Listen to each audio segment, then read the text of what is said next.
Hi guys, welcome back to our channel. എൻ്റെ സൗണ്ടൊക്കെ ആകെ ഡള്ളായിട്ടാണ് ഇരിക്കുന്നത് കേട്ടോ. ചെറിയ ജലദോഷത്തിൻ്റെ ആരംഭമാണ്. ഇപ്പോൾ നമ്മൾ വണ്ടി വന്ന് നിന്നപ്പോഴേക്കും ആൾ ഓടി ഇറങ്ങി വന്നു കേട്ടോ. കൈ മുറിച്ചിട്ട് കെട്ടി വെച്ചിരിക്കുകയാണ്. എവിടെയെങ്കിലുമൊക്കെ പോയി തോണ്ടി മുറിക്കും. ചെറുതായിട്ട് മുറിഞ്ഞിട്ടുള്ളെങ്കിലും കെട്ടി വെച്ചാലേ ഒന്ന് സമാധാനമാവുള്ളേ. അപ്പം ഇന്ന് കുഞ്ഞിന് 5 വയസ്സ് പൂർത്തിയായിരിക്കണം. അപ്പോൾ നമ്മൾ ചെറിയൊരു ഗിഫ്റ്റായിട്ട് ഒരു സൈക്കിൾ മേടിച്ചിട്ടാണ് വന്നിരിക്കുന്നത്. അവളോട് പറഞ്ഞിട്ടൊന്നും ഇല്ലായിരുന്നു. രാവിലെ വന്നിട്ട് എന്നോട് പറഞ്ഞു, അമ്മ എൻ്റെ ഹാപ്പി ബർത്ത്ഡേ ആണ്, അപ്പോൾ എനിക്ക് കേക്ക് മുറിക്കണം എന്ന് മാത്രം പറഞ്ഞിരുന്നു.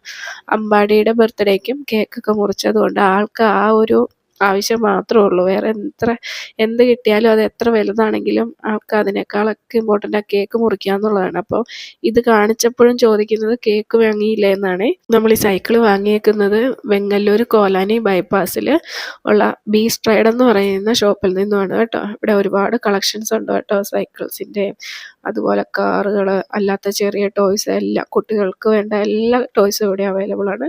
സൈക്കിളുകളൊക്കെ ആണെങ്കിൽ എല്ലാ ഏജിലുള്ളവർക്കും ഉപയോഗിക്കാവുന്ന ടൈപ്പ് സൈക്കിളുകളും അവൈലബിൾ ആണ്. ആദ്യം നമ്മൾ ഈ ഒരു സൈക്കിളാണ് നോക്കിയത്. അത് ഗേൾസ് ഓൺലി ആണ്. അപ്പോൾ പിന്നെ ഇതിലേക്കായി നോക്കിയത്. നമുക്ക് എന്താണെന്ന് വെച്ചാൽ അമ്പാടിയും വലുതായി വരുമല്ലേ, അപ്പോൾ പിന്നീട് അവനാണേലും ഉപയോഗിക്കാമല്ലോ. ഇത് യൂണിസെക്സ് ആണ്. ഇവരുടെ ഈ ഒരു ഡിസ്പ്ലേ എനിക്ക് ഭയങ്കരമായിട്ട് ഇഷ്ടമായി കേട്ടോ. ആ സൈക്കിളിനെ അവിടെ പൊക്കി വെച്ചിരിക്കുന്നത് നല്ല ഭംഗിയുണ്ട് കാണാനായിട്ട്. റോഡിലൂടെ കുഞ്ഞുങ്ങൾ സൈക്കിൾ ഓടിച്ച് പോകുന്ന കാണുമ്പോൾ എപ്പോഴും പറയും, അമ്മ സ്കൂളിൽ പോകാൻ എനിക്കും സൈക്കിൾ വേണമെന്ന്. അപ്പോൾ ഇന്നത് കിട്ടി കഴിഞ്ഞപ്പോൾ ആൾ ഒത്തിരി ഹാപ്പി ആയിട്ടുണ്ട്.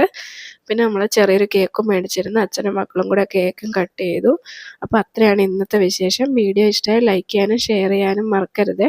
ഇതുപോലുള്ള വീഡിയോസ് കാണാൻ സബ്സ്ക്രൈബ് ചെയ്യണേ. അപ്പോൾ ബൈ ബൈ.